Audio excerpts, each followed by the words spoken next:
Hello there. Join me as I introduce today's topic in Universal Parenting Clinic Show. Take appropriate measure in disciplining your children. Let us join Mr. Parenting to examine the legality, the morality, and illegality of disciplinary measures. Welcome to this week's edition of Universal Parenting Clinic.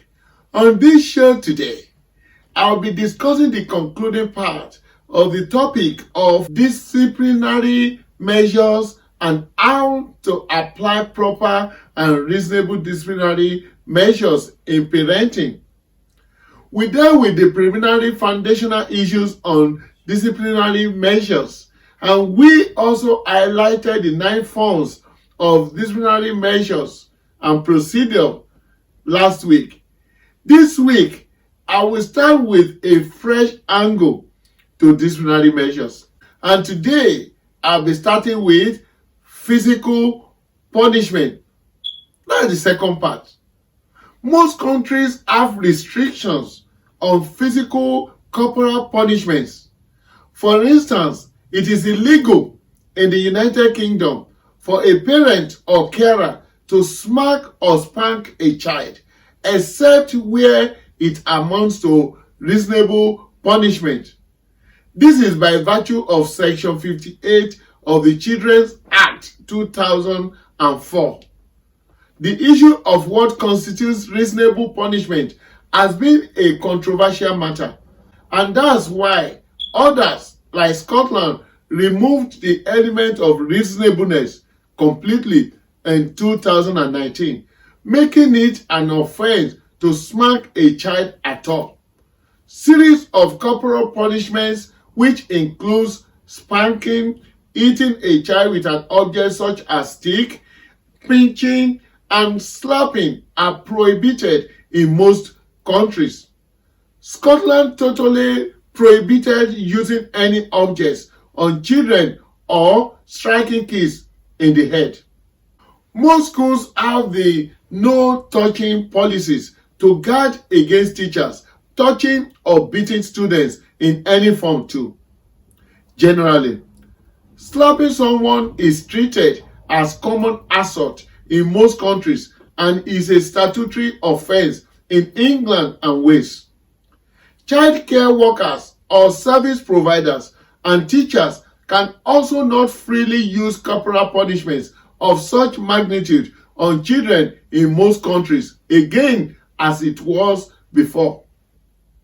The issue of what constitutes reasonable punishment is relative to the circumstances of each case, but hitting a child in a manner that could cause bodily harm or wound to such child or perceived as cruelty to a child is prohibited anywhere and will be unlawful regardless of the subjective reasonableness. Using dangerous weapons to beat a child, worse still a minor, to the extent of causing injuries to the body will be dangerous, counterproductive, and destructive.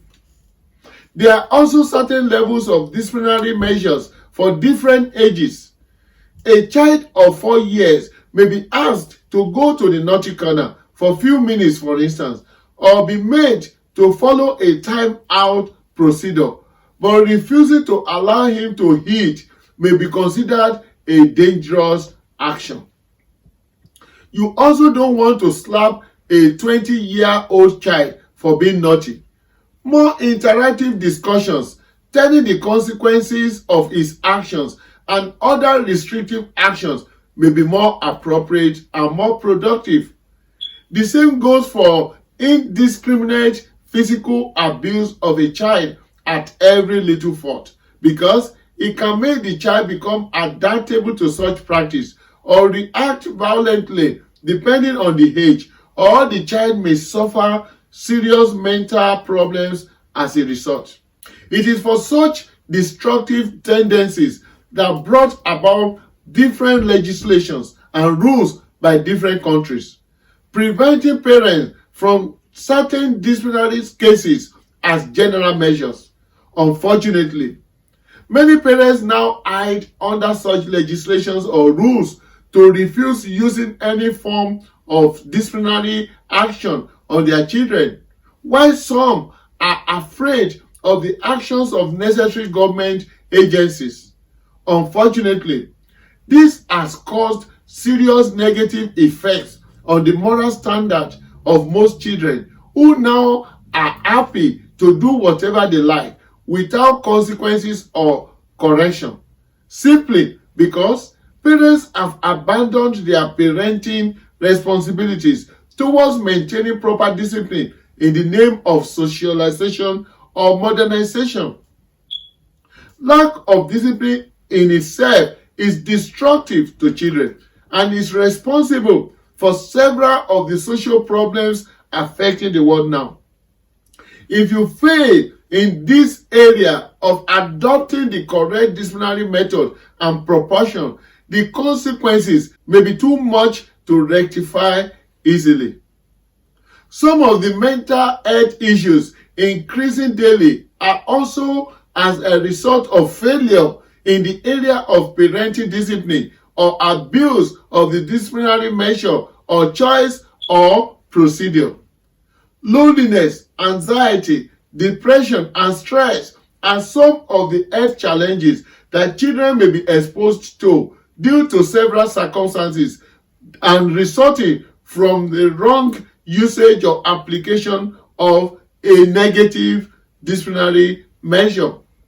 Sometimes illness, social influence, emotional and psychological changes may be responsible for some behaviors and attitudes of a child, and unless well understood, parents may adopt the wrong approach in responding to such habits by such child. If not effectively handled, disciplinary measures may result in multiple mental health issues, including MAPP, maltreatment associated psychiatric problem, personality disorder, social anxiety, panic disorder, eating disorder, bipolar disorder, self-harm, dementia, and nervous breakdown. Don't push your child to breaking point. Children are not the same, and their response to control, disciplinary actions, and teachings are not generally the same too. Hello there. Join me as I introduce today's topic in Universal Parenting Clinic Show. Take appropriate measure in disciplining your children. Let us join Mr. Parenting to examine the legality, the morality, and illegality of disciplinary measures. If your approach is not producing the desired results, you may need to adopt other methods or approach. Be ready to show your child when certain habits are bad and why certain character traits are unacceptable. If you observe his interest in certain habits, show him someone with that habit who is a failure and why, or make a description of the negative aftermath or consequences of such behavior, and you may show him a person who is a success with better contrary habits. Making a child see the consequences of drug on others or police arresting badly behaved children will also serve as deterrent. That's another form of disciplinary measure.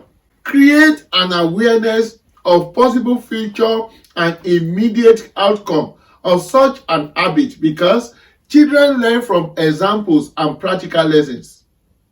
You don't want to compare your child with another, but it's healthy to create awareness in him or her where possible. In conclusion of this, please note these 3 points. The first one is that punishment should always be meted out with love and affection. Remember, the purpose of disciplinary actions is not a power struggle or fighting contest, but to reform, correct, and make the child better because of your love for the child. As such, love will not allow you to cause any unreasonable damage or go to extreme measures.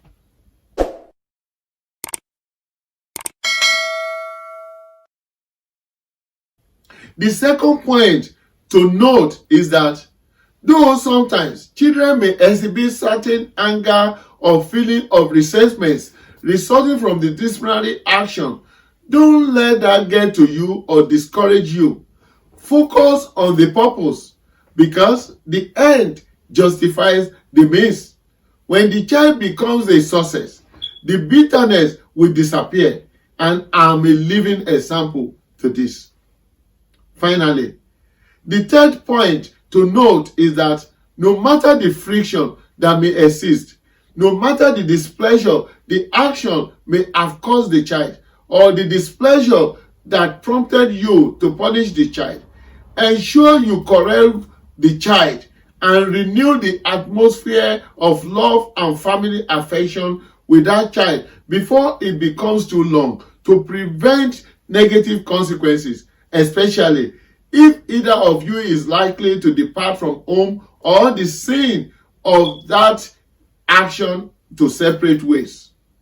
Note, however, that there is no substitute to proper discipline in life. So ensure that your child is well disciplined reasonably and wisely so it can be a success in life.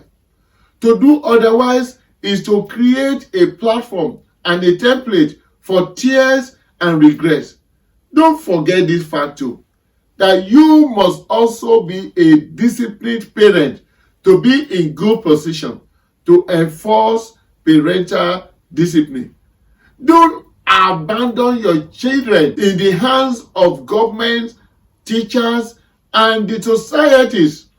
You are the one to instill proper discipline, moral discipline, and every shape and form of disciplinary measures on that child.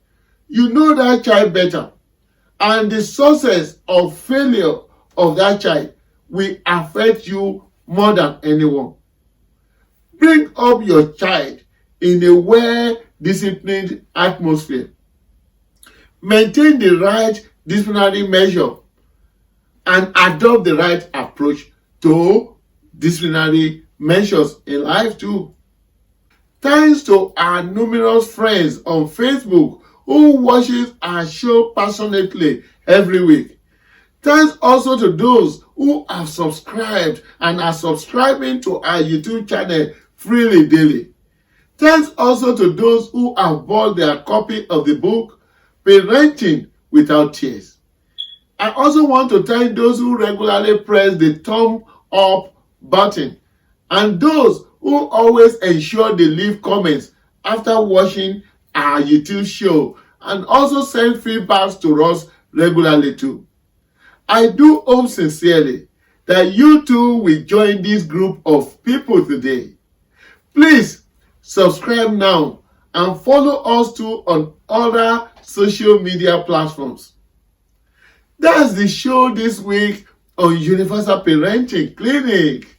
I believe strongly that through this Universal Parenting Clinic and with proper understanding of the book Parenting Without Tears, together we all can promote wellness in families and in the world. We can stop the tears from children, parents, and families. We can kick racism, fraud, incivility, corruption, wickedness, several addictions, violence, and the series of antisocial behaviors out of all families and the whole world. And at the same time, we can promote all the positive desires and aspirations towards the well-being of the children, parents, and the world at large. Till I come your way again next week by God's grace, I am the parenting advocate in the house, Michael Gbenga Bibilari, MGB, Mr. Parenting. Be a good parent. Discipline your child appropriately and maintain proper disciplinary measures at all times. Think parenting. Be positive in parenting. Talk parenting. Be passionate about parenting. Don't just be a parent. Stop positioning. Be a responsible parent. A real parent. A parent indeed. Parent well.